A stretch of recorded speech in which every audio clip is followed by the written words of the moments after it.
Hello everyone, this is Storm Crow, and this is the translation of my early work about the foundation of morality. Today, I want to talk about a topic that has become quite popular recently, the foundation of morality. Interestingly, it's mostly the theists who have brought this topic into the spotlight, not because they're deeply concerned about morality itself, but because they want to use morality as a way to justify their religion or the existence of God. But the truth is, the foundation of morality is not God. It is society. If thoughtful philosophy content interests you, please subscribe, like the video, and leave a comment. It really helps the channel grow. Morality wasn't created for individuals or for gods, but for the survival and order of human communities. It is entirely man-made, rooted in human needs. One clear indication of this is that morality existed long before religions ever appeared. In fact, I would even go further and argue that morality may have developed before language itself. If that's the case, then moral culture is actually what gave rise to human cultures in the first place. Before the human mind ever conceived a need for a god, it developed a need for morality. Why? Because morality requires only two people. When two humans come together and decide to live side by side, they naturally begin to set rules that help them coexist. And the motivation to follow these rules doesn't come from divine punishment or rewards, but from the benefits of living together: safety, collaboration, efficiency, and survival.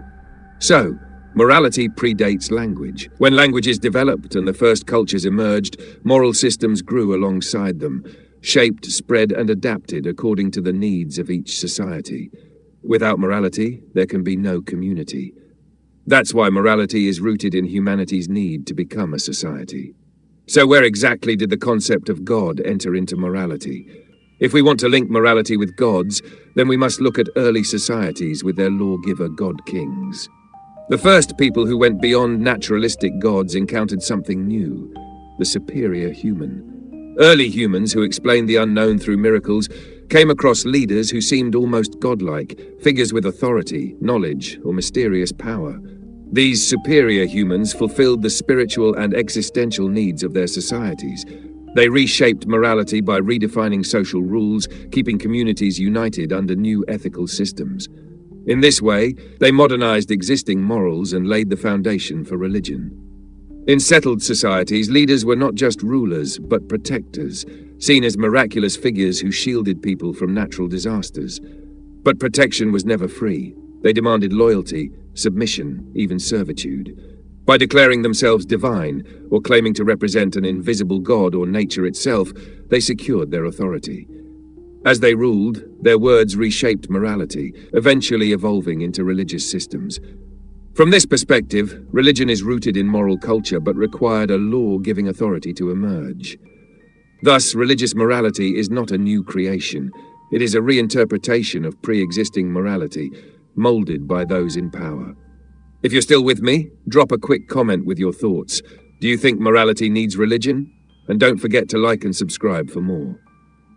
Now, from a theistic perspective, the belief in an entity that cannot be perceived through the senses is enough to know and prove its existence. But for non-theists, especially atheists, this does not hold. Atheists often say, "I want to know, not believe," while theists claim, "You must first believe in order to know." This framing has become a matter of life and death for many theists. For them, grounding morality in God is essential, because they believe morality cannot exist independently of Him. They place God at the center of all knowledge and ethics, but knowledge does not require belief.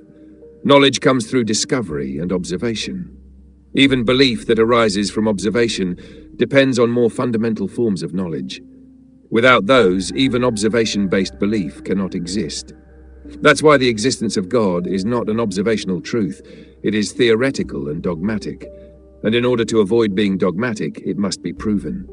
Simply believing is not proof. Belief in an invisible God originally stemmed from humanity's need for protection, a being who could both safeguard and elevate them above others.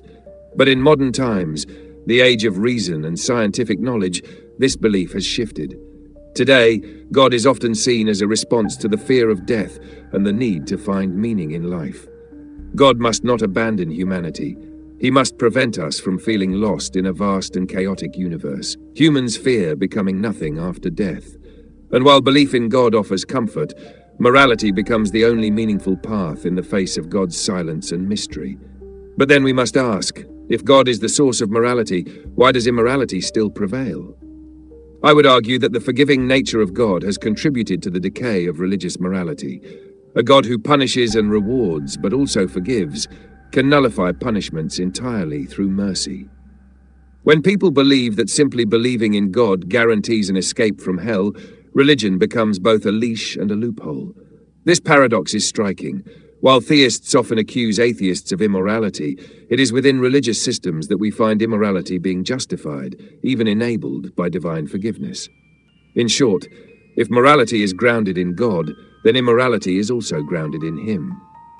If this section challenged your thinking, please like the video and share it with a friend who enjoys philosophy. For me, the most important issue is the modernization of morality. From the earliest days of humanity, morality has been gradually modernized through customs, laws, and even religious systems. But today, while scientific morality continues to evolve, religious morality remains frozen in the centuries in which it was written. These outdated moral codes cannot be rewritten, and so they begin to hinder moral progress. Meanwhile, societies that base their ethics on science, empathy, and rationality advance, creating a widening moral gap. And in that gap, we hear accusations of immorality, as one group condemns the other without realizing that morality itself evolves.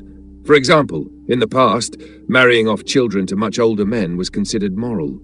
Today, in a modernized moral framework, it is seen as one of the greatest immoralities. Before closing, I want to emphasize something crucial. We must not forget the role of empathy and conscience. Empathy is the foundation of universal morality. A person with strong empathy will not do to others what they wouldn't want done to themselves. They will protect those facing injustice because they too want protection. Conscience, meanwhile, is our inner compass. It helps us evaluate right and wrong, encouraging empathy by promoting values like fairness, kindness, and respect. Conscience is shaped by values, life experiences, and culture, not by divine authority. That's why a non-believer can still ground their morality in conscience. So let's ask, can someone raised in a scientifically modern moral system be less moral than someone bound to ancient religious rules? Clearly not. To summarize, the foundation of morality is not God, but society. Morality is what makes community possible. It came before gods, and even before language. Morality cannot be proven through dogma or blind faith in a deity. Instead, it must be based on evidence, observation, and the human instinct to know. The real problem today is that religious morality has failed to modernize. As scientific morality evolves, religious moral systems stay frozen in the past. This creates gaps, conflicts, and accusations of immorality. In truth, morality has always been human, and always will be. I hope this has been a thought-provoking and reflective discussion. If you found value here, please subscribe, like, and leave a comment. Your support helps me produce more philosophy content. Until next time, stay curious, stay critical, and take care.